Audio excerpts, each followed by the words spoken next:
Welcome back to These Guys Again, or TGA, your weekly, maybe not so weekly. This is this month's podcast episode. It's the comeback. So as a result, the news will be heavy. There will be a huge amount of news, most likely. But we'll keep it to bullet points. We will keep it to bullet points. PowerPoint fashion. As usual, I am Craig.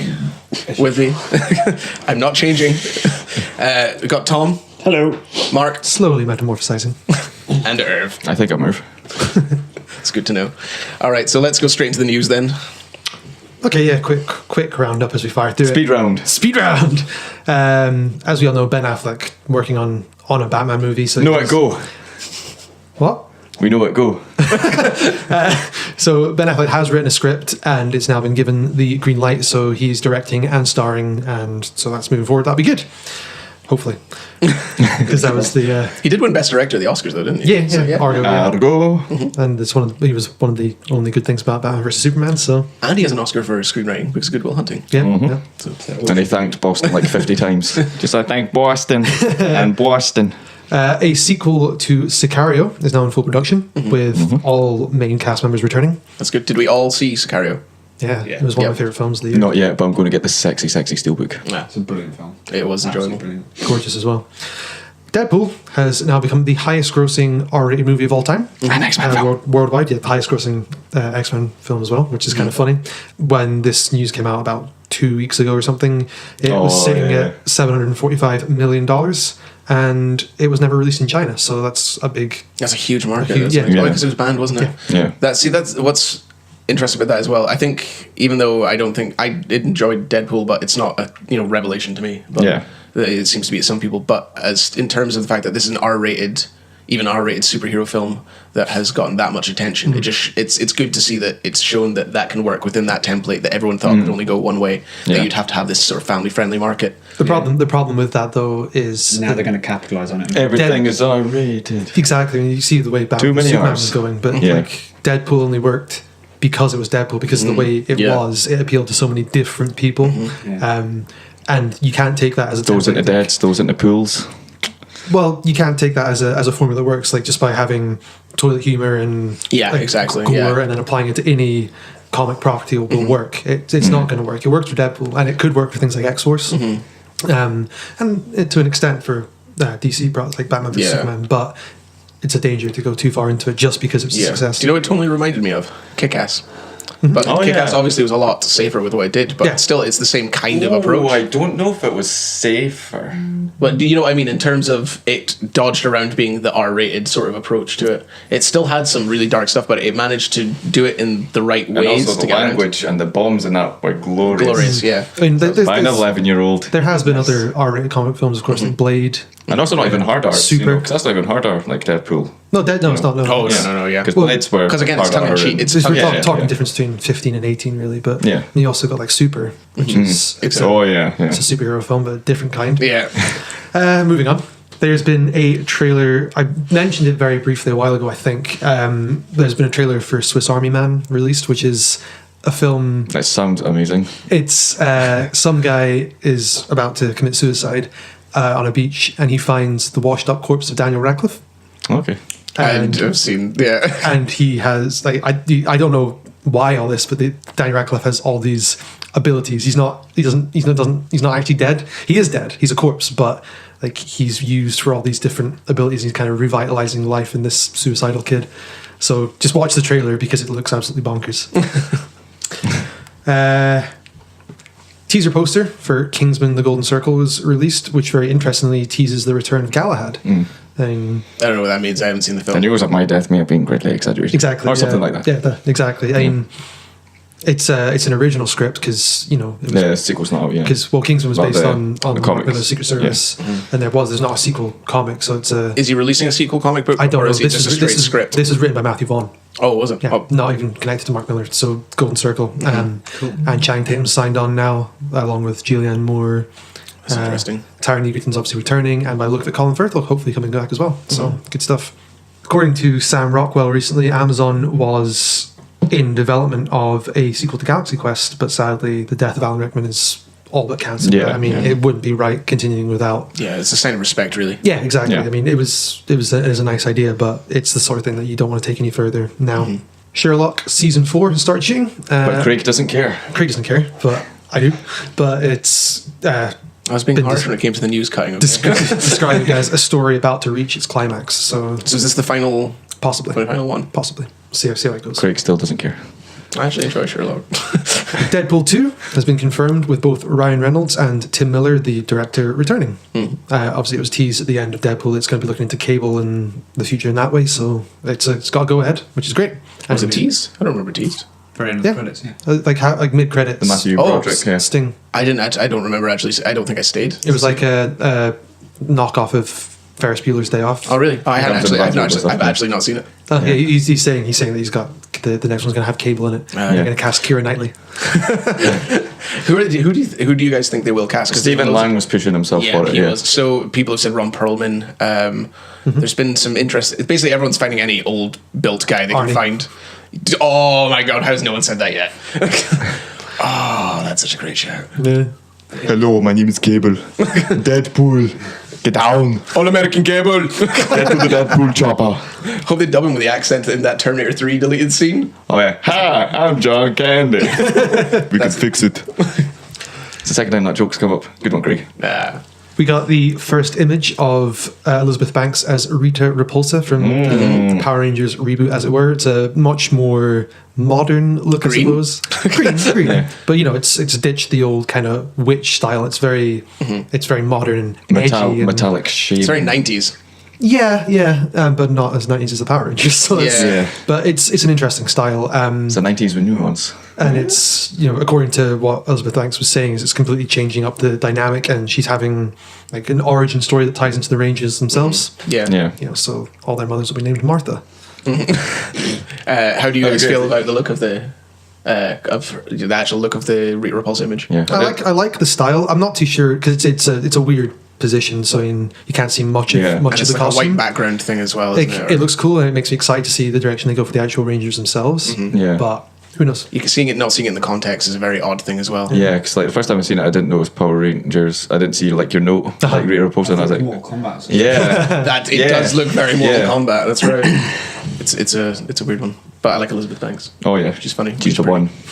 It appears that the podcast is actually gaining traction because of my rant about Martian and Matt Damon winning the best comedy at the Golden Globes. The Golden Globes have the organisers. Mark's woes. They've listened to us, and the Globes organisers, the Hollywood Foreign Press Association, have made changes to ensure that the rules don't allow dramas with comedic overtones to be judged as comedies in the future. Yeah. So they call it the Jeffrey rule. As after your Jeff Spose. I don't know how we can call it that. The Jeff Spiracy. So things like The Martian won't be entered into. And Deadpool, that was a very serious drama about finding love and redeeming one's qualities. Exactly. No, it was. But yeah, things like The Martian won't be entered into the comedy section of the Golden Globes in the future and have to compete against other dramas. Yeah. Shocking. Yeah. It's only because the producers knew that it couldn't stand up to what else was released that year. I was like Ridley's face when it happened, and he's like, I guess I'll take it. Yeah, I know. Sigourney Weaver recently said that Neil Blomkamp's Alien 5 is not dead. Like Tron. Every week. It's just on life support. It's still breathing. The whole thing was up in the air once Ridley Scott came on with the Prometheus sequel, which got changed to Alien Covenant. So confusing. Numerous Base is gone as well. Yeah, completely different story. So the rumours being thrown around with it, that Ridley'd come on, put his foot down, and taken the ideas from what Blomkamp had been doing and had amalgamated it. That's what Alien Covenant was going to be. But Sigourney has come out and said that that's not what's happening. Ridley just wants Covenant released first because there'll be another Prometheus film, like a third Prometheus, which will be another Alien film tied somewhere into it. But Alien 5 will be coming after Covenant, and Neil Blomkamp and Sigourney Weaver are still working on the script, and in their downtime they're enjoying it and think it's going to be great. So, Sigourney actually involved in the writing process? Yeah, well, or having input? Yeah, she's involved in because she understands the character and stuff like that to a degree, I guess. I feel like the Alien franchise, if it's not careful, is going to become like the Terminator franchise. Well, with Ridley and Blomkamp on board, it's going to be a lot better than McG. McG! Megaton! But they just, I love Prometheus. Like, everyone knows I love Prometheus. You had to make yourself love Prometheus. I was there. when we left that cinema, and your face was so confusing. I've never seen someone. You were smiling, but you were smiling like trauma. Yeah. You were like, it was good. It was good. Yeah.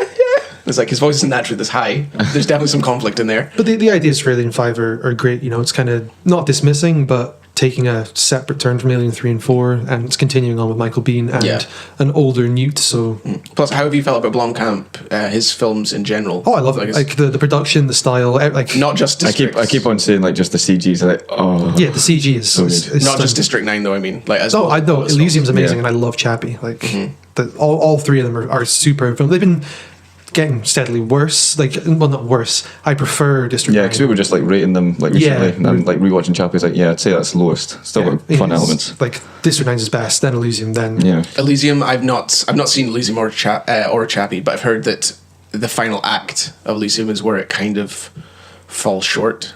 Yeah, so I've heard a few times. Yeah, cool concepts and amazing. Yeah, that's the thing. I've heard the concept and the idea behind it. Visually, all his films are fantastic. It's the pure style. But when it comes to Alien, I mean, you've got the rich universe to build on. So if he can bring his directorial and visual flair, his pizzazz to the stuff that already exists in the Alien universe, and expanding on that with Michael Biehn and Sigourney Weaver, then that's a recipe for success. He's also incredibly good with world building because he doesn't build a world in isolation or in a bubble. He knows how to flesh everything out. If you look at a director, in space. If you look at a director like or a creator like Joseph Kosinski, the guy who did Tron Legacy, name drop. He seems to do is he's a designer. He has an architectural background. He creates things in isolation. Works in Tron because it's in this blank canvas world with things occasionally. But look at Oblivion. Yeah, it's just designed elements in dead space in a world that doesn't work, with a lot of questions. So many questions. I mean, in all honesty, Blomkamp is one of the best people to take this forward. I mean, especially when they love the franchise as well. He doesn't make bad films. He makes good movies. It's just the first one he did was so good. Short of Ridley himself stepping in, or James Cameron, but James Cameron's stuck on now 4 Avatar sequels. Short of Ridley or James Cameron stepping in, like Blomkamp is a great shout for like Alien 5. I mean, like there's few people that can do sci-fi like that. Yeah, Blomkamp, Edwards, maybe Johnson, Doug Jones. When did Tom Cruise find time to build that cabin? It makes no sense. But yeah, that's what doesn't make sense. A lot doesn't make sense.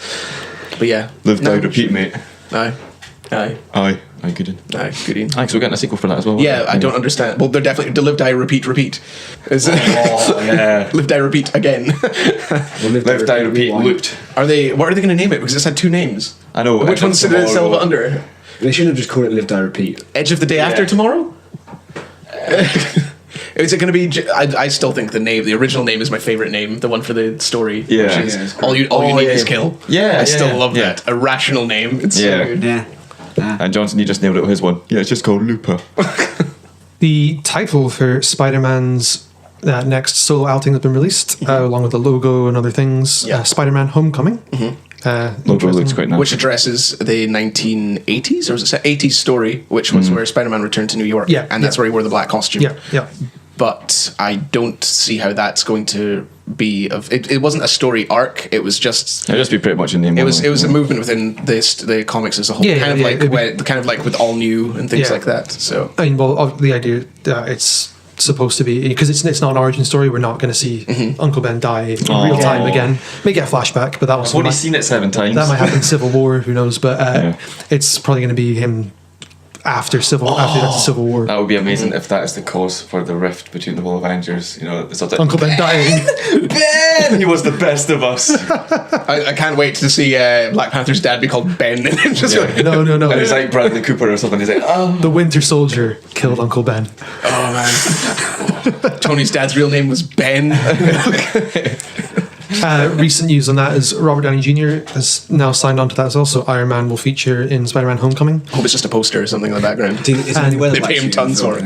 No, I don't think it'll tie into that so much, because there's the Venom film has been restarted, not connected to the universe yet, but the black suit could relate. Just dropping him in the black suit would be too confusing for mainstream audiences. I'll be the suit from Spider-Man 3. There were rumours of Michael Keaton going to be playing the villain, but apparently for Vulture, but apparently that's not happening now.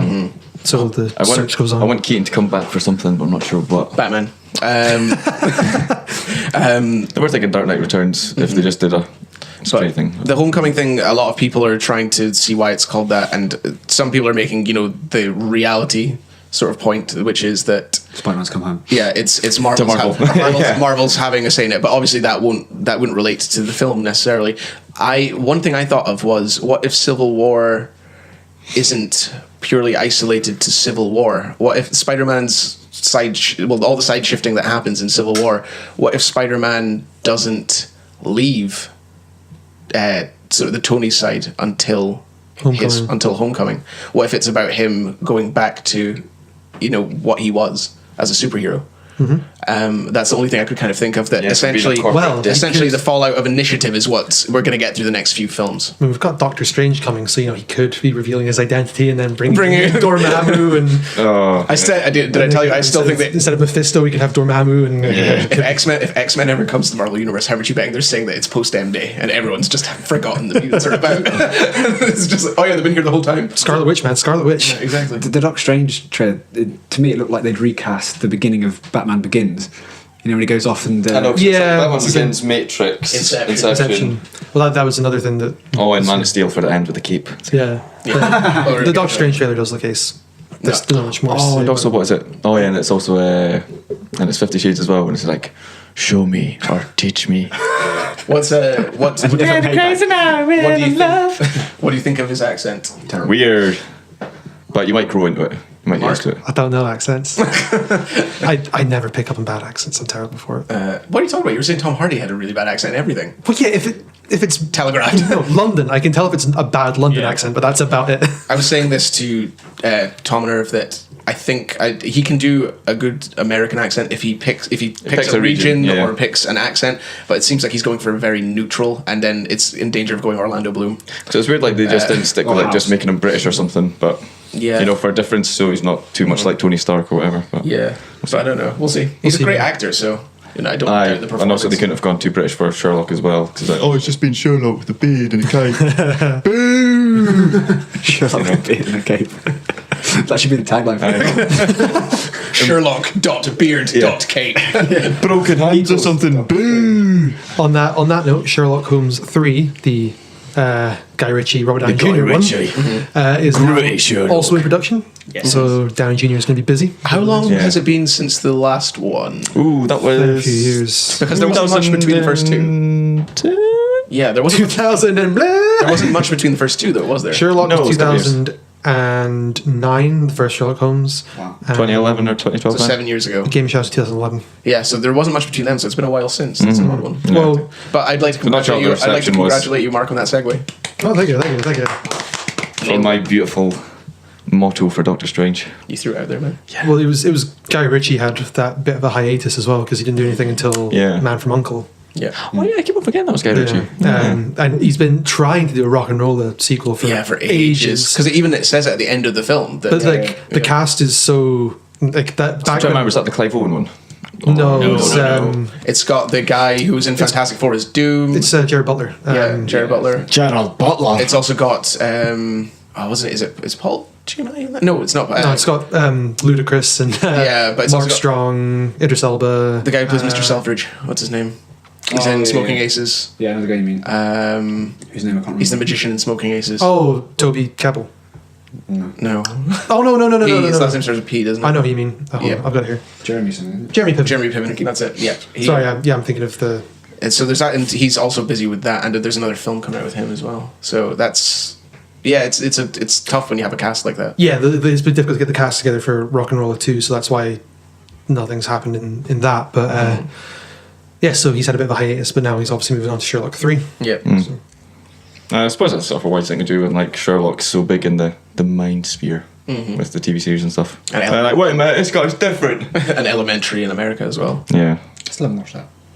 Heard good things, but I don't really know how it would stack up. Because it's always going to draw comparison. But now that I've said that, I mean, what I actually read is only from Robert Downey Jr. who's coming back, so Guy Ritchie might not even be directing. Oh, that's an assumption. If they might get Jude Law back or not, or they need to get the cast back for it to work. But it'd be great if they just recast it all again. Yeah, Brendan Fraser as Sherlock.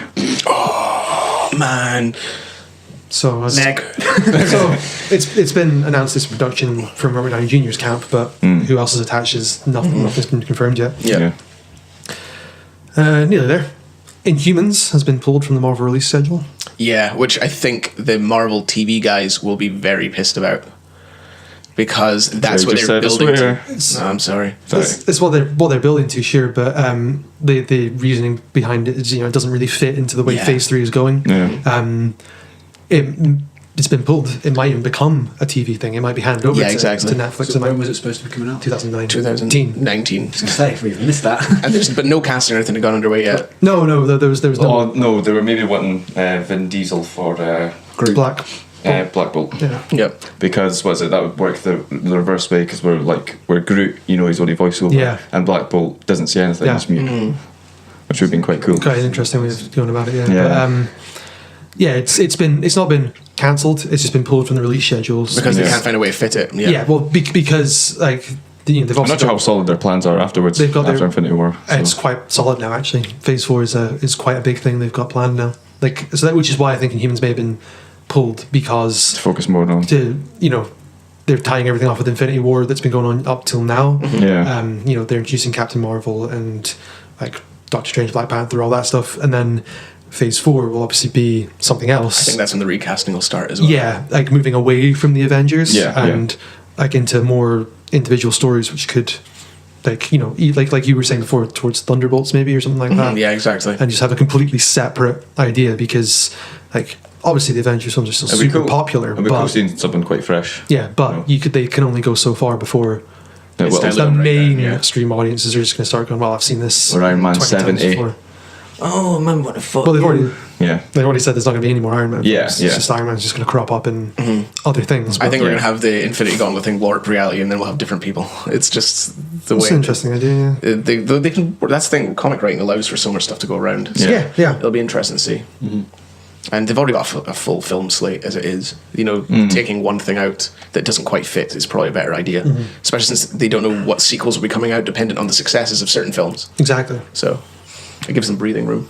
I mean, they've still got these plans up for the next 3 and a bit years for the rest of the Marvel release schedule, and there's the TV schedule alongside that. So, Defenders of the Earth, Defenders. Can I drop another? It's related to this. Another news piece that I don't think you mentioned, which was I'm trying to remember if it was Kevin Feige that said it, but it was someone from the Marvel Studios side of things mentioned that we will be hearing soon about Miss Marvel casting. No, not Miss Marvel, sorry, Captain Marvel. But the Carol Danvers Captain Marvel. They said this summer we will find out who's playing Captain Marvel. Well, I remember that now. There was mentions that it might crop up in Doctor Strange, so she may have already been cast. Well, they said they've been talking to people Who for might the last want for that?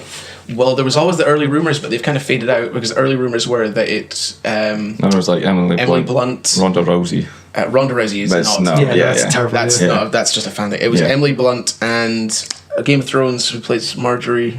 Natalie Dormer. Natalie Dormer was one, and Jennifer Lawrence was one, and there's another person I'm trying to remember. She's from a TV series. I'm trying to remember who it was. I'll look up while we're.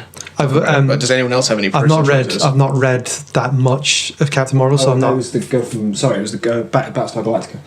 Kate Sackhoff. Yeah, she was rumored a long time ago, though. She's not in the running from the sounds of it now. You don't know classic Marvel Mr. Yeah, X. It could be a classic Marvel Mr. But this is someone from TV. Yeah, I don't know too much about the character, but from what I have seen, I like the idea of Kristen Bell. Oh, right, yeah. I do not want Kristen Bell. Like, she's too short to be like. Yeah, I know, but she'd be a cute little one. Yeah, I like the idea of it. Yeah. But no, I know there's not enough short representation, is there, Craig? There is not. Where's Puck? Got Ant-Man. Where's my midget Wolverine? I think that counts. Jessica Chastain. His transformation. Jessica Chastain was. Chastain. I'm on board with that. No. She can only play miserable people. There's also not in the Huntsman. I love Chastain. Yeah, Catherine Winnick from Vikings. She's miserable. Oh, okay. Catherine Winnick from Vikings. Yeah, that's a good other person. show. That's her there. Yeah, she was she's one of the people rumored. There's still a heavy list, but I don't know if it's. I love when it's just like 50% of like the Games of Thrones like characters. But this is the thing that's quite interesting as well. Are they going to make it that we just find out who it is? Or is it going to be, because you remember Captain America wasn't handled like that. Captain America, we got the entire process was transparent, and we knew the list as it went down until it was down to the last 3. So they were thinking of that would be a pretty cool one for Spider-Man. Like, he takes off the mask and then like no one knows who he is. who were the last 3 for Captain America? The last 3 were... wasn't Chris Aaron Evans. Eckhart maybe... Aaron Eckhart was an early suggestion, but they said he was too old. Aaron Eckhart I liked because he would definitely have the presence and work, but he's too old. I can't remember what the guy's name, but there was also TV Chase guy. Crawford, which was a terrible idea. He's from Gossip Girl. And there was a couple of other people. There was someone else who was maybe spot on for casting, but... They were all young teenage, sort of like they'd been in teenage dramas, and it just didn't really seem to work. Chris Evans, I remember seeing it at the time thinking, I'm not sure about Chris Evans, but he's the best out of these people. Yeah, he's done a really good job. And he's done it really well. And he is Captain America. Yeah, exactly. And he's grown into it as well. These castings have been so spot on, like... They've just taken on the characters so well, and you don't really see them as the actor. Like if Robert Downey Jr., for instance, whenever I see him in something else, it's Robert Downey Jr. As soon as I see him as Tony Stark, it's Tony Stark. Yeah. They become the characters, and that's one of the big things. And I hope Tom Holland's the same. Years ago when I was apparently he's meant to be really good. I've heard. I'm holding. He's really taken on board though. Like he was training. Oh, I know. I've seen role. all his acrobatics and stuff, and he does look like Spidey. I'm excited. Yeah. Nervously excited. There's years ago. There's just a line. I hate guys called Mark. And Years ago, there was a friend of mine when they just cast Robert Downey Jr. as Iron Man. A friend of mine called Lewis said, "It's great. It's perfect casting." An alcoholic. Yeah, exactly. He said they've taken they had a character who's an alcoholic, and they take a guy who's an alcoholic and throw him in the role. He's like, it's so method. It's brilliant. It's almost genius. So that's the end of the news, as it were. But before the half-hour mark. Before bloody hell. Before we move on to the talking about films we've seen, like wrapping up, I've got another Mark recommendation, a little thing I found online. Need a better name. And a better arm swing. Mark recommendation. Well, people can't see that. Something that you've seen on the internet and you quite liked. Yeah, something I found. Another interesting little short film project called Code 8. Essentially, it's a more grounded and human take on the superhero genre. No costumes, I heard about that, no destroyed skyscrapers, just people. That's what the director kind of described it as. Unbreakable then. But it's an 8-minute short film. It's available on YouTube, and it's kind of just as an intro to a full feature. There is an Indiegogo to fund the whole thing, and when I wrote down this, it was currently saying it's 780% funded, so it's happening. It's a decent amount of its percentage. Production begins next year. The main character is played by Robbie Amell, who you may know as Firestorm from the Firestorm series. He does a lot of teen stuff as well. He was also in that superhero one actually a while ago. He's the cousin of Arrow.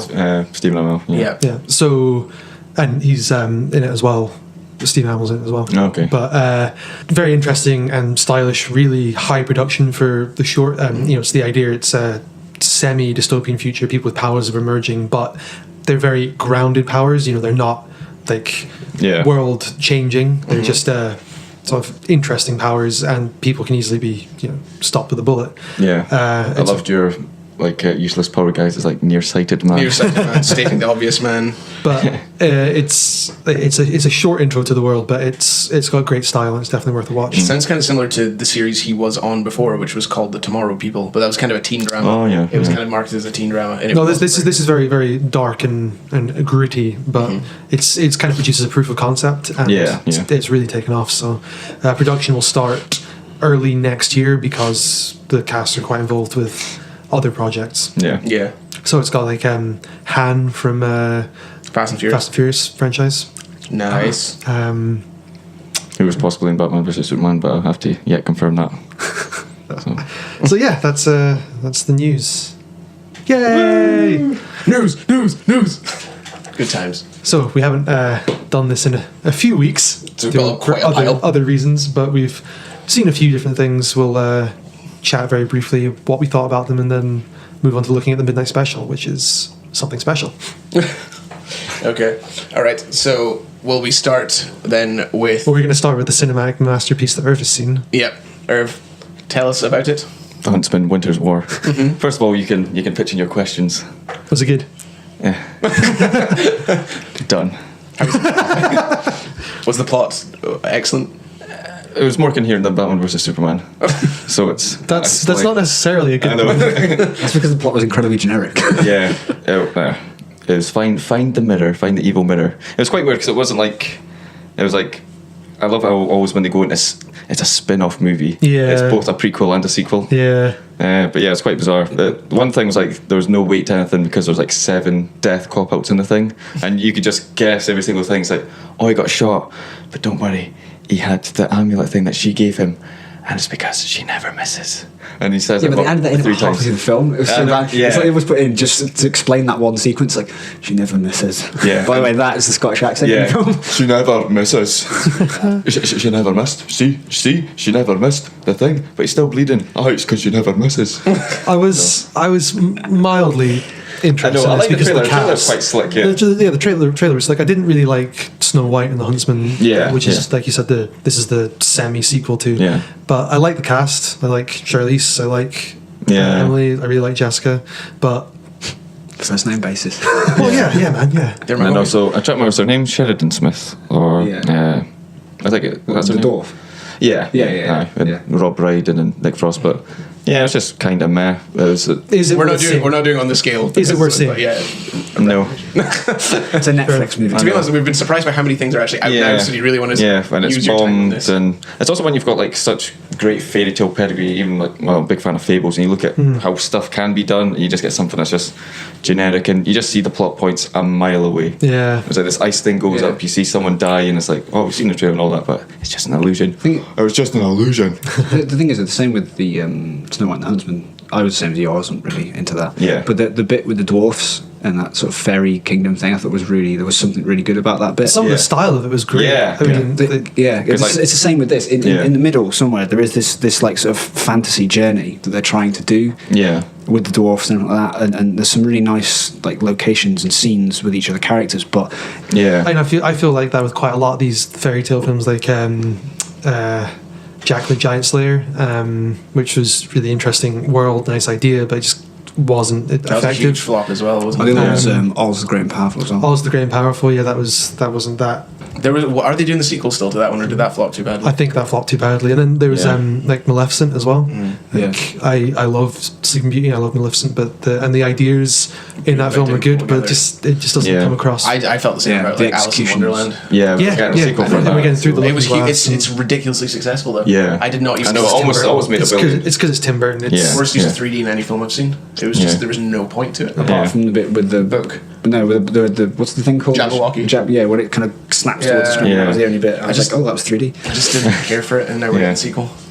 Yeah, this a lot of these fantasy things just don't appeal to me. I like fantasy, I like fairy tale, but the style and the style that they look is good. Always takes the weight off, but it's still just a limp effort. It's no fellowship. The look is always good, but I think when you're doing a fantasy, any kind of fantasy, you've got to be invested in it. Yeah, but it's an adventure as well. You've got to want to go on this journey and go to this place and enjoy being in this place. And they just don't seem to do that. They're so focused on, oh look, there's a pretty lake. Let's make it look as the characters have to be captivating, and they're just not well written. Because Oz looked amazing. Oz looked amazing. Like it looked like a really nice place. But like there are nothing drew you into the story. I was like, hello.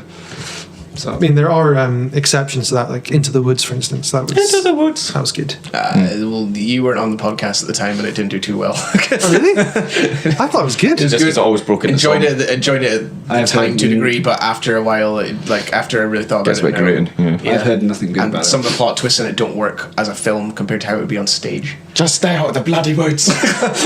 Go around. Fair enough. I quite liked it. So not worth seeing unless you have nothing better to do with your time. Yeah, it's just very generic, and they'll try and do the best with what they got, but what they got isn't that If you didn't enjoy the first one, definitely no point. Then you went, no point watching this one. Yeah. So next, I don't know who's seen it, but Irv and I definitely have. Is Eye in the Sky? No, I haven't seen it. You seen that? No. And to state quickly, there will be no spoilers for this one. Yeah. Well, there's definitely no point in spoiling anything for Eye in the Sky. I mean, I'm sure if you don't know the premise, it's essentially a high-ranking terrorist target is located in Kenya, and it's about the bureaucracy, I suppose, behind authorizing a drone strike on this target. It's a really interesting film. Yeah, it's Gavin Hood directing, who's known for Wolverine Origins and a few other things which failed to hit the mark. Like, he's not a bad director by any means, but some things just don't quite sit right.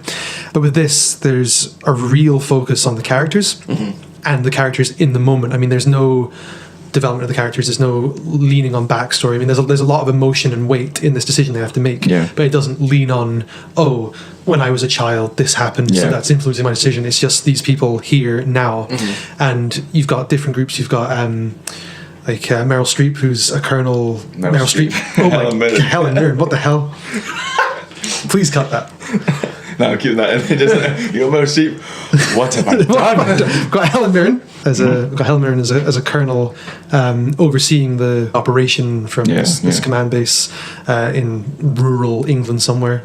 Got Alan Rickman in a comfy boardroom with high-ranking politicians, trying to see the legal side of it. And all the way over in Vegas, you've got Aaron Paul, and I can't remember the last's name, but Aaron Paul piloting the drone. And then you've got feet on the ground in Kenya, actually getting down to that's I can't remember his name. The guy from Captain Phillips. Hold on a second, I will. Arkad Abdi. Yeah. Is the foot on the ground in Kenya, and the style it jumps between these things effortlessly. There's no, you're never confused about where you are or what's happening.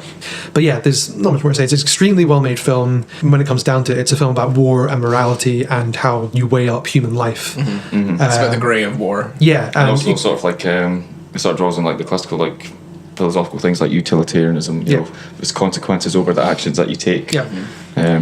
So the focus is on the issue rather than the characters themselves, and no one sort of steals the show. It's focused on basically the morality of war, and even by the end, you don't know. There's no right or wrong. There's no way of telling what should happen, what does happen, and the way of weighing it up is just impossible.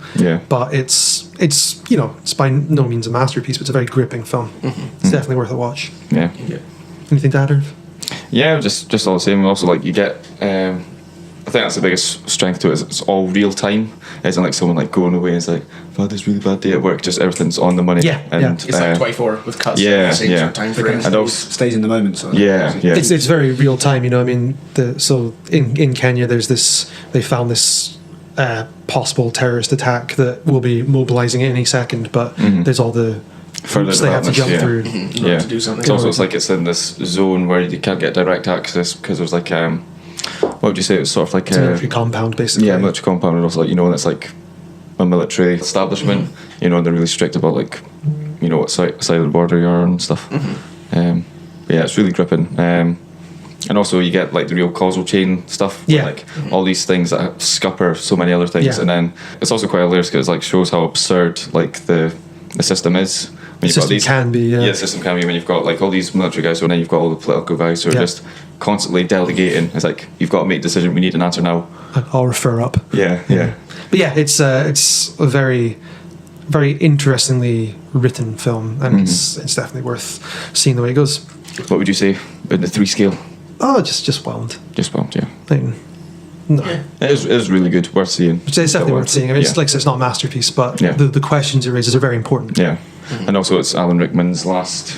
It'd be his last role. It's dedicated to his memory. I'm surprised there's not been more said about it, considering that as well. It's because he's semi-miscast in it. I mean, he plays it fine. He plays it well, but I don't feel the role is really his. Well, I don't know. He's still got Alan Rickman's flair. He definitely has the gravitas, but I mean, I don't really see him as the military general that's the way he plays. Maybe you just spoiled too much by Galaxy Quest. You're just too hurt. Another thing, very, very quickly, just says Eddie the Eagle. Oh yeah. Superb film. It's just a general feel-good film. I've never had a smile on my face through so much of a film. Like, it's just a charming, down-to-earth, very well-made little film. Nothing spectacular about it, but I don't know. I think you do think about like quite a lot of credence for like making someone so charming. Yeah, it's extremely charming. It's a joy to watch. Yeah. And also, it's quite interesting, like after like Matthew Vaughn's current slate of films and stuff, it's been a bit more edgy and stuff like this. And, he's just doing a feel-good film. It does look naff though. I think intentionally it's made to look like that. It's so but good in terms because of the posters it hits all the naff points. To being charming. yeah, because you've got the feel-good stuff, and then it's 80s, and then you've got 80s music score, and then it's very like working class background and the underdog, and it's great, fantastic. Why did you mention Matthew Vaughn? Oh no, it's not Matthew Vaughn, is it? No, it's like Marv Productions and produced by Matthew Vaughn. Yeah. It just has like all sensibilities. Directed by Dexter Fletcher. Yeah. I should remember that because I was like, that's a cool name when I seen like directed by. But yeah, his production company. So we've both had our little folk films. You've had Meryl Streep, at least mine was closer. It's not. He was directly involved in production. That's his production company. Yeah, but no, he wasn't directly involved in it. But yeah. But no, the director Dexter Fletcher, he's an actor. Stuff is done. He's an actor. Like he's in Lock, Stock. He's the keep your fingers out of my soup. You know what I mean? Yeah. I can't remember his name. It's not Soper. What's his name? But anyway, yeah, he's primarily an actor, so it's interesting that he's done this. But also, like, a lot of stuff are impressive. Like, it shows you like how mental like ski jumping is. Like, you look on the telly and you're like, oh, it looks fine, but then you see like how mental it is to like go down 70 miles per hour on a thing. Yeah. When you're like 90 meters off the ground. It was so. I was right. Jeez. But I have to give a credit to Taron Egerton as well. I mean, yeah. Like I don't know if you've ever seen what the guy was like, what Eddie was actually like. Yeah. But he's got really odd mannerisms that Taron Egerton just captured perfectly. I mean, he's a very, very, very good actor. Dedication to the craft. Exactly. Yeah. But I cannot recommend seeing this film enough. I mean, if you've ever had a bad day, this will just perk you right up. Yeah, nice. And also like 2 words, Bo Derek. Bo Derek. Yeah. I do want to talk about that scene because it's not really a spoiler, but just amazing. It's like on you go. I'm talking about it's for the big thing. Like Hugh Jackman is the trainer, the alcoholic trainer. It's just like it's all about release, especially because it's a PG. Yeah, and he's essentially he's training him on how to actually do the jump. Like the moment you leave the ramp, and it's like you have to imagine making love to a fine woman. He's like, Bo Derek, and he's like, good choice, Bo Derek. And then he's like, oh. And it's just Hugh Jackman doing this thing for like 3 minutes, saying, oh, Bo. And then, Taron, he goes down this tiny little makeshift ramp on a little skate, and then Hugh Jackman like lifts him up and is like, Bo! And then he just goes, oh, Bo, and then he's like, is that it? And he's like, well, I'm from England. But it's so good. And also like all the soundtrack points, like when Hugh Jackman nails it at Thin Lizzy, I was like, yeah. You got jumping. Genuinely charming film. Fantastic. Yeah. Is that a good point to end? Do it. See it. Yes. Do it. Yeah, there's not much more to say about it. I need to watch it. So going forward then, we will talk about the main feature of the episode, which is Midnight Special.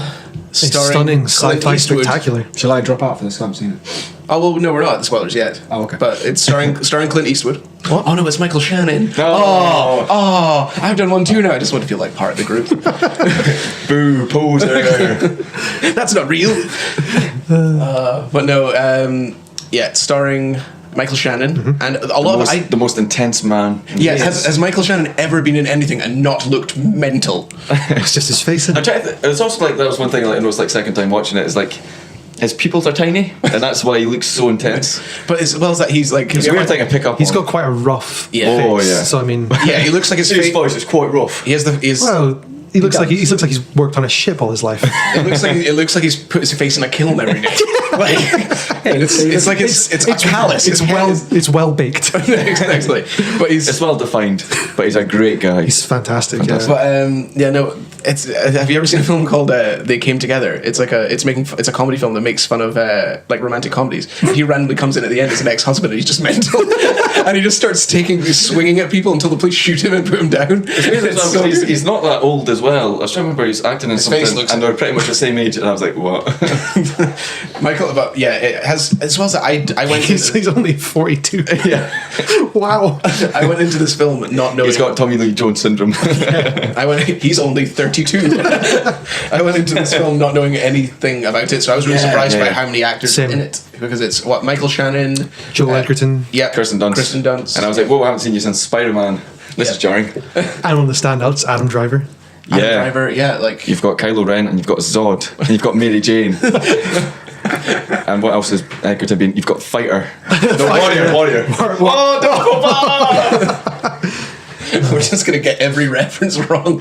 People are screaming at their computers right now. And Cody Smith McPhee. Oh no, wrong boy. Oh. But and Wee Boy, he's fantastic. Yeah. Although he's still not being the kid from Room for me. That kid. Yeah, Jacob Tremblay. Oh yeah, Jacob Tremblay was superb. But no, it's I think the whole point of it is really to go and not knowing anything about this film. Yeah. Definitely not knowing anything about it. How did you guys feel about the look of this film? Because the one thing I thought that Irvin said to me before I went to see it, which was very good, was this isn't a movie. This is a film. It's very much film. Yeah. It's not a well crafted piece of art. And like the opening is just ridiculously simplistic. Yeah, but it works really well. But how did you feel about the look of this film? Do you think did it work well? Fantastic, gorgeous effects and everything. Gorgeous. Yeah. But also like a big things like all the night shooting. Was the way it starts out. Yeah, I mean, there's a lot of dark scenes where you can barely see what's happening. Yeah, and it really adds to like the murkiness of the film. It's great.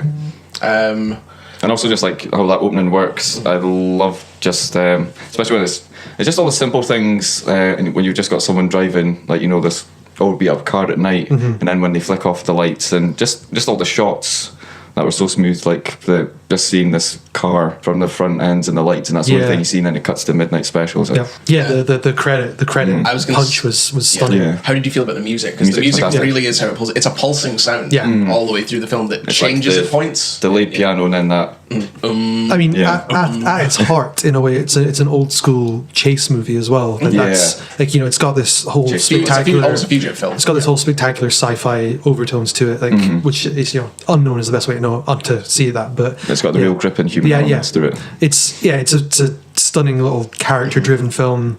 It doesn't allow these big sci-fi ideas to outweigh the humanity, I suppose, and the actual main purpose of the film, and that's this cross-country escape, as it were. Yeah. And how do you feel about the performances in particular? Were there any that really stood out to you, or do you think the whole cast worked really well? Or everyone was absolutely stellar. Like possibly career-making performances from most of them. I felt Kirsten Dunst was underused. Yeah, well, she was a late entry in that film as well. Yeah, what she did though was she was superb in it. But one of the little standouts for me was so we can briefly say what the idea is that the boy has been taken from this cult ranch by his father, who's trying to take him across the country. Yeah, and then the whole story is about them being on the run. Yeah, running away from this cult, and also like the system as well. Like they've got the feds after them. One of the characters that I loved was the guy from the cult that's tasked with finding him. Just Bill Camp, everyday guy. Yeah, exactly. He's a very which one? The electrician. Yeah, the electrician. Yeah. He's a very, very sort of underspoken guy who just doesn't feel like he's up for this, but the way his character carries on through the film, I thought was great. Yeah, because that's pretty much like the theme with like everyone in this. They're all these normal guys, but they're all way out of their depth. Yeah, they're thrown into this concept, as it were. It's like Adam Driver's concept, totally thrown in the deep end. Lucas, same with the father. Just everyone. How did you feel? And this is where I'm going to get into some criticism about it. How did you feel about the pacing of the film? Going through, how did you feel in terms of your start, middle, end, and carrying you through that story as far as the events went? I liked it. It was different because there is not a traditional pacing going through it, as it were. It's not one to one to one to one to one. It's quite a slow burning start, with very minimal exposition, really, in terms of what's explained. I love that. Yeah, yeah. Like you don't know why this is happening or what the actual reasoning behind it is. There's that almost lull in the middle where everything kind of seems safe. Like so, there's a big set piece that ends the first act, I suppose, and then it kind of lulls, and then there's no real middle, and then in the end just ramps everything up. So it's an interesting pacing because it builds almost to a crescendo and then just kind of drops. I'm not speaking purely on behalf of myself. I'm also going to speak for the fact that I went to see this with my girlfriend, and we both had... We agreed on the points, but we had different feelings about it. Did you like it? But it's good, but it's not great to me. But... We both felt that the pacing for the first half isn't great. Really? For it. Yeah. It has moments. It's a film made up of moments, but there's a lot of stuff in between those moments that I understand is about giving space and about achieving this certain sort of feel for a film. I don't think it was as effective as it could have been at points. But she really didn't like it until it got to the more event-driven parts. She's not particularly, she doesn't like over-explanation in the film, but she felt there was so minimal that it meant, not in the way that you don't understand, but in a way that it almost makes you not care because you don't have the same, she didn't have the same connection with that I assume Mark did for the relationship between father and son or the relationships between certain characters. And so without having that from the start, that kind of the kind of feeling for the story, it actually subtracts from it. Okay. So it's almost, the film is very heavily dependent on how you can really get involved with these characters emotionally or understand them, because you don't need maybe you don't necessarily need those reasons. You just need to understand the tense atmosphere or how they're feeling. But if you don't attach to that, the film has very little going on until the last third. Did you attach to that? I did to a point. I did really. I love mental Michael Shannon. This is quite understated, Michael Shannon. Really, I really like him. I'm not. The kid was really good and really charming at points, but there's points I didn't really attach with I didn't like some of his lines or some of the things he said. I didn't feel they worked that well. But those two together, like Michael Shannon, you genuinely thought like he like really cares about his child and stuff. Like this is his father. Yeah, and like that stuff works really well. But I can understand where Steph was coming from with what she said about it, because if you don't have that attachment and you're more drawn in by the events of what's happening, there's a long period where you don't know why things are happening, and even then when they're explained at a late point, you aren't as involved because you've already witnessed so much happening at that pace. I can see Claire not liking it for the same reason, actually, now that you said that. But this is one thing I want to state. I don't feel like people should go in, and if someone has these disagreements that they said they didn't understand why it was done that way, you should not feel it. It should not be a thing that this. I feel people have this understanding that if you don't feel that way, then you're not intelligent, or it's not. You don't feel like it's. It's some sort of complex plot that you don't understand. It's not that. It's just the style of the film is not going to be what some people like. Yeah, it's certainly not for everyone. It's like Tinker Tailor Soldier Spy with the whole slow burn to it. And if you don't like that, it's not to do with not understanding something. It's just that it may not be your cup of tea. Yeah, I was going to say something along those lines later on. I mean, I was completely absorbed by the film and the way it worked, and for me, it was so different to anything this year. That's what I was going to say. The fact that it's very different is very much. That's the reason that kind of sucked me in. It's a really soulful sci-fi. It's very humanist in how it. Very humanist. It's got a lot of character to it, and I find it draws a lot of parallels to kind of 80s sci-fi films. Yes, Spielberg. Very, very, very Close Encounters. Very John Carpenter's Starman as well. Draws a lot of parallels to those styles of films, which I, of course, love. Mark, you are very biased to science fiction as well. No, I know I am. But you can criticize like what? It's not biased, it's based. I am very biased to science fiction, but those are the films I love. Yeah. And this really spoke to me in that ilk. vein. Yeah. But like you said, I can completely understand why like Steph didn't attach. But now that you said that, I can. But it's just one of those things where I really. Because also like it doesn't do like all the standard sort of like because it's just like from the get-go, and it's all in the little things, like the little nuances. Like he doesn't like say, "Oh, you are my son" and stuff. It's just like from the way he hugs him and the way they embrace each other. It's all done through that vein. It's a very. I said this before when me and Steph spoke about it, but it's a breath of fresh air having that kind of character interaction compared to Batman versus Superman, where everyone had to say things out in such a literal way that it didn't work. It didn't feel genuine, because at no point is like, "You are my world." It was just people who, especially like Kirsten Dunst, like all the way like she looks and all the emotions, like especially like in the final stuff. People who are with each other every day, or people who have a kind of relationship, should be able to understand things by the actions or by the way they my friend Craig Stewart. Craig Stewart, how are you today? Exactly. It's like, it's not. Are you fine, Craig Stewart? And it was like nothing's too literal, so it worked. It worked in that respect. I very much think that was when you're writing a script, I like the way that it was more. It would have been written more in terms of actions or movement and stage direction than dialogue, because it was about everything, and most things in life are symbolic gestures or are through subtext rather than people literally saying stuff. The world would be a much easier place to process if everything was said literally, but it's not the way it works. So do either of you have any particular things you want to say that relate to spoilers for this film? Because you do. I do, but only it will literally take 2 minutes, and then that'll be it. Okay, well, I don't so much. I mean, there's one thing, like, there's some standout and very deep scenes throughout it, but it's got a lot of overarching, powerful ideas. And to me, that's the best kind of sci-fi. That there's no hand-holding, like you said. Not just in the way it's scripted, but the way the actual film's put together. There's no hand-holding. There's no saying this is what's happening because this is the reason. Because in life that you're left to form your own understanding of all these different ideas that take place, even up to the final climax. Like, you're still left guessing, and there's no answers to everything. Which is what I love about films like this. I think I can say my part without spoiling, and I kind of want to, because I do like the idea that people go in and make their own. Well, I can just leave and you can just do it. Yeah, we're now saying this is when we will have the spoilers. For me, it'll be very brief, like I said. So will I just start off with mine? Yeah, if you go. Which is the very end of the film. I really...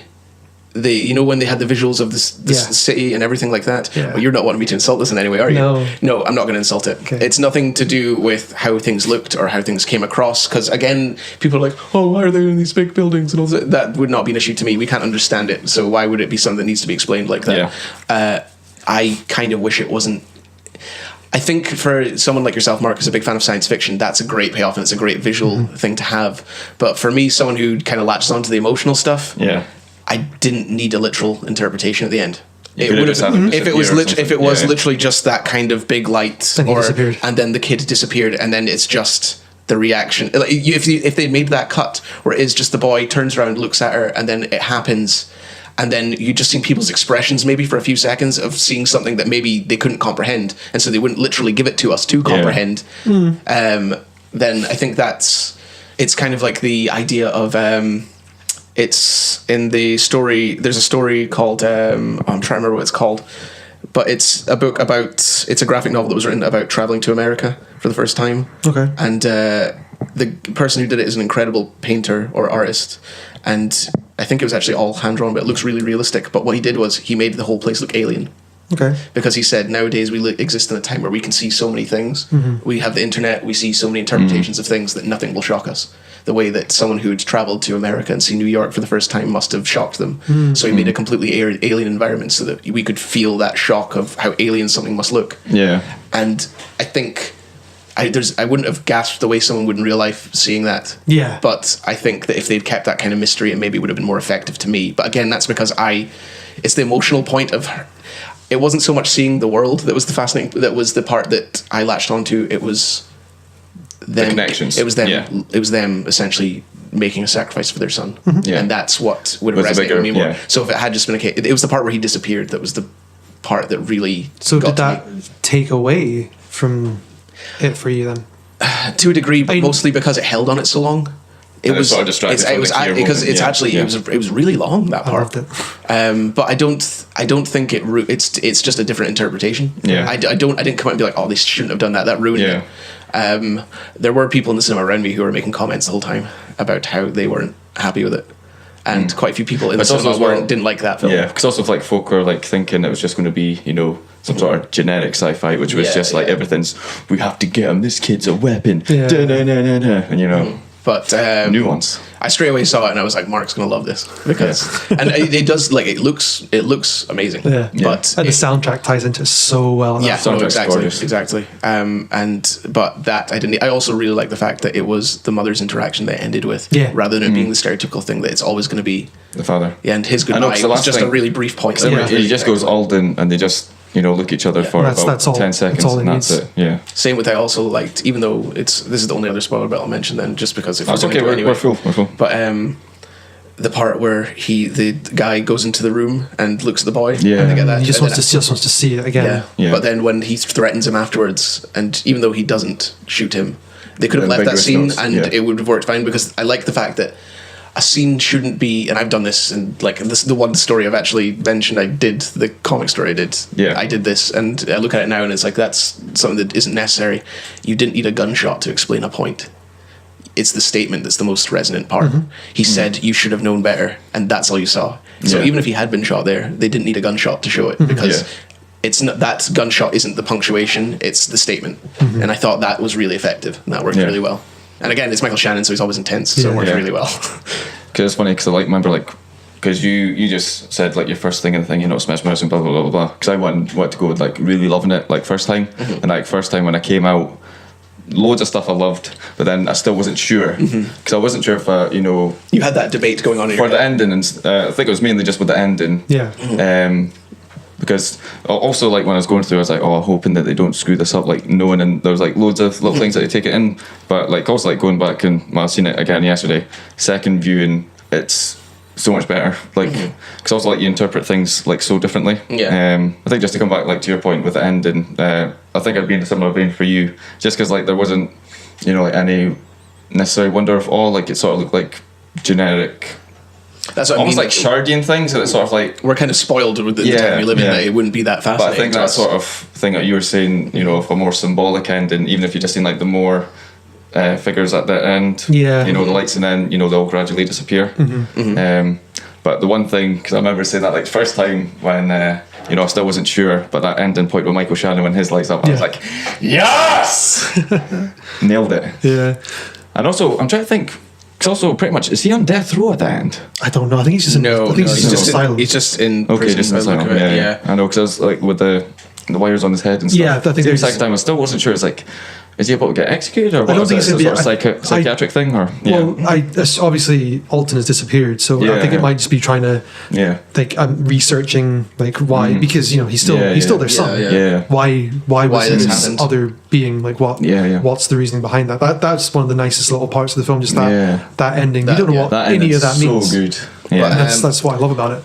We've spoken a lot about the main run through, but we haven't really said anything about Adam Driver, who, I mean, people obviously know him from well, people know him from TV. No, I'm saying in the film. Oh, okay, yeah. He plays the sort of humble scientist really well. Yeah. I mean, people know him from Girls on TV. Girls, he's also I've not seen. He's also in Being Llewellyn. Inside Llewellyn Davis. And I've seen that, but he's not a huge role in that. Yeah. But obviously everyone now knows him as Kylo Ren, which I thought was fantastic. People don't like the way he looks, but that's not about, like, he's a superb actor, I think. He's really coming into his own, and the sort of the style he brought to this, like, the way he conveyed the sense of awe from an outsider.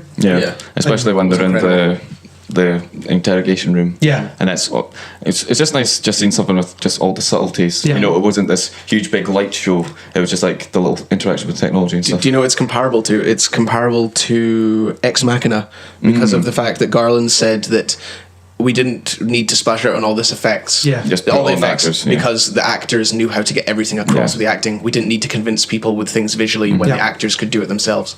And this film very much did that. Did anybody catch the little Star Wars reference in it as well? No. When I think so.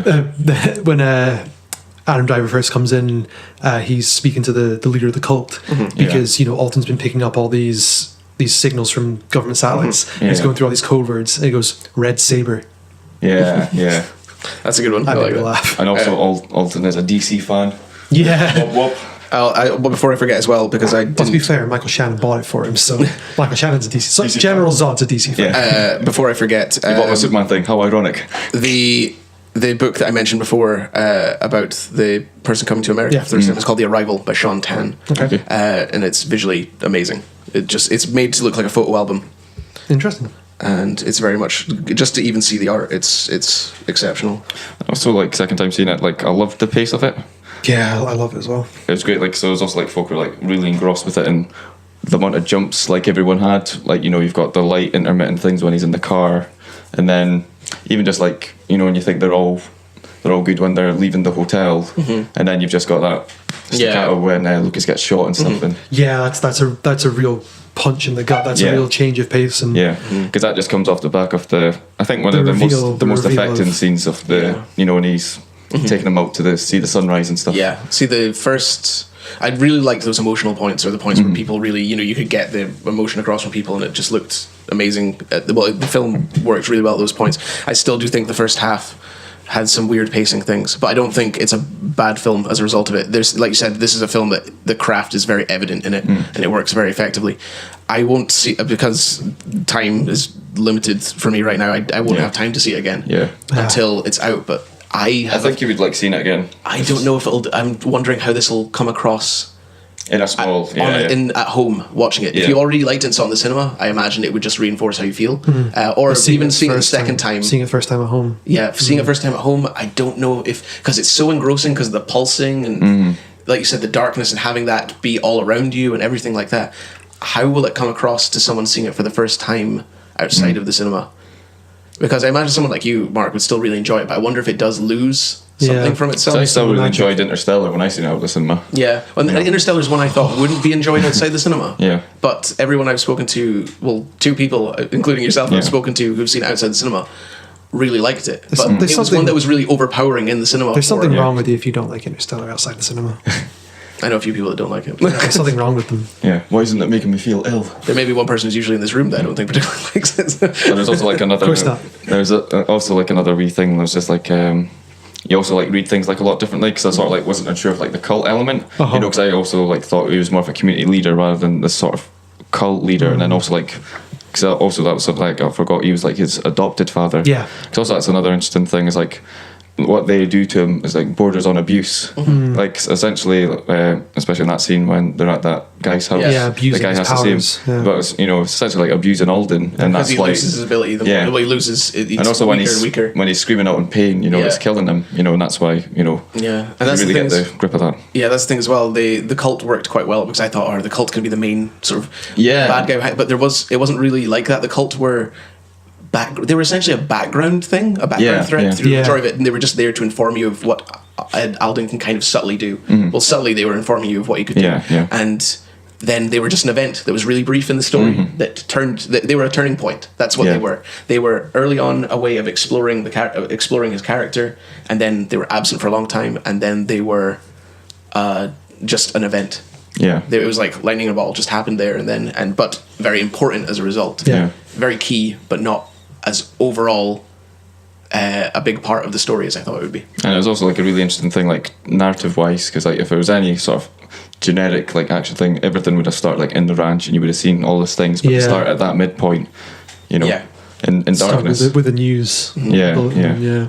And also when it's all that disclosure information, because also the news were trying to imply like he's been kidnapped, but also like it could have been a pedophile or something, you know, on the it was the darker, you know, we don't know the relationship of this thing. It's like he's his father, you know. As also you don't know the relationship between Roy and Lucas until so much later on, and there's this dynamic between them, but Lucas is just there because he needs to help, doing us all first round for Alton, but and also like he's so well he does so well, like it's also like him and Kirsten are mainly like the main emotional conduits. Because he's the one that's completely like overwhelmed like a lot of the times in the story. Exactly.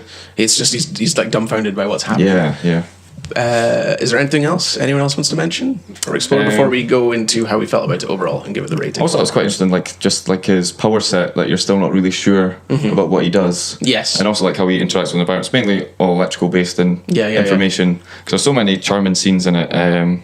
Especially like when he's going through the radio. Yeah. And then he's like speaking in Spanish and stuff, and all that happens. And yeah, that's great. And then when he's like taking water from the ground around him, stuff like that was. He was very. That's why I like the fact he was reading Superman, because there was kind of the almost he lives on light kind of thing. Was it water he was taking, or was it chlorophyll because of sunlight? Because sunlight seemed to repower him, and he also did the same thing that Superman does. Where they weren't sure if the sunlight would kill him. Yeah.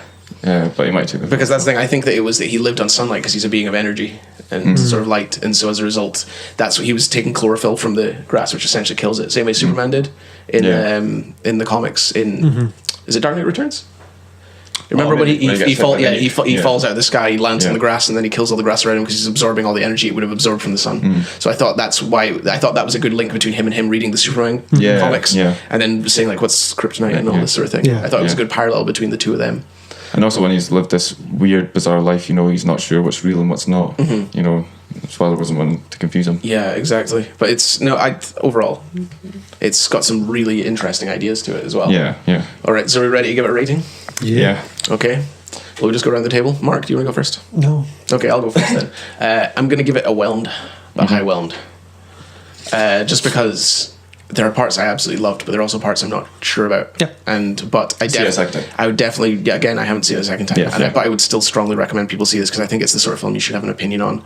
It's the sort of film that needs to be seen. So, yeah, I'll give it a whelmed. I know, because first, it was just like when I wasn't sure what I was going to feel, but like there's lots of things that I do really love, so I'd give it a whelmed. Just when it's something so different, and also like compared to like what we're going to get for the rest of the year. Yeah, there's probably it'll stand out. It'll definitely stand out. Because this and like Cloverfield, they have like a lot of like nice ties together, and especially like for like a running through thing, it goes into balls deep sci-fi. I've said it already. With the ending, I feel like this is going to be the Ex Machina of this year. Yeah.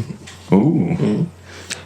So underwhelmed, mate. Underwhelmed, like Ken. No, I was unsure about it leading up to it because of the way it was being advertised. It seemed a really weird film, but the actual thing itself is a treat. A masterpiece for me. Completely overwhelmed because of how much it took me by surprise. So much so that it's been a while. And I've had time to reflect. I need to see it a second time, but right now it's saying it's film of the year so far for me. Yeah. Okay, so on average, it's probably between whelmed or it's a high whelmed or as high as because Mark's overwhelmed is so high. It's either low overwhelmed or highest whelmed. It's definitely going to divide opinions, and our rating isn't necessarily going to mean anything to everyone. Even like Spielberg lovers are not sure about it. It's also when folk are always trying to compare like something between like this and Close Encounters, and they try to do it directly. And, again, I just honestly do not want people to be condescending to people that it may not be their cup of tea. Oh no, I understand. That's not why I love it. That's not what I mean. That's also like the second time. Completely appreciate that people won't like this film. Like it's the way it is. It's not going to be for everyone. Relating it to something we've already seen as well. This, and if you didn't like what was the Coen Brothers one we saw? Hail Caesar. If you didn't like Hail Caesar, I don't think you would particularly like this film. Because again, they don't have the through line story that has that kind of explanation. It's to reinforce the start and end rather than a full arc. It doesn't have the typical arc of a story, and some people that's just not what they want to see. It's not, to some people that's not well told to what suits them. Where's Martha? That's just disjointed, like a jigsaw puzzle that hasn't been assembled. Both from Warner's. So and also that would be an interesting thing looking at like his Jeff Nichols' other films, because they're supposed to be like really good, like and they all have like Michael Shannon, like Mud and I think was it Take Shelter. So I'm going to try and watch those. Mud are more intense. Michael Shannon. Mud is people good. love Mud. Mud is good. Okay, so we'll talk about what we're going to do for the next couple of weeks then, just so that people know now that we're back, hopefully back to weekly, what we're going to be looking at. So obviously we have the next big blockbuster coming, which is Civil War next week. Which will be next week, which is about the American Civil War. Yep, it is. With superheroes. Starring Mel Gibson. But we'll be doing Civil War, which we will obviously all see because we're all very excited about that one.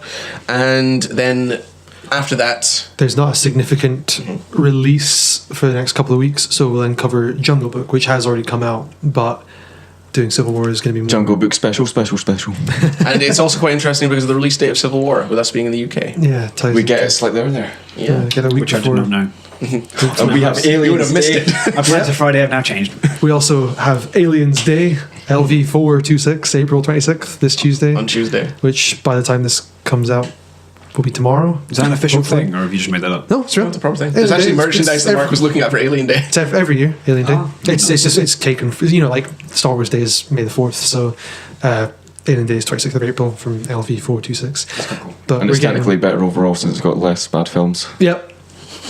But we're getting Alien. And James Cameron. Alien and Aliens is in the cinema on Tuesday, so go see that. I saw the poster. Looks good. But yeah, so you can talk about that briefly as well on your feelings of the film that you clearly love already, so that it will be very, very biased. At the cinema, it's still good. It was good, but it was bigger. But that's our plans going forward for the next while. We'll also be recording stuff at Granite City Comic Con. Yes, that next will weekend. Be in the next weekend, or by the time this goes up, the weekend coming up, it will be. We will be at Granite City Comic Con, so we will have some recordings going up with us interviewing various people and personalities. You can look it up, or if you are in Aberdeen, go to that. Definitely worth going to, yeah. Mm-hmm. And I think that's us. So from all of us here on the TGA team, we're signing off. Bye-bye. Bye. It's good night from me and it's good night from them.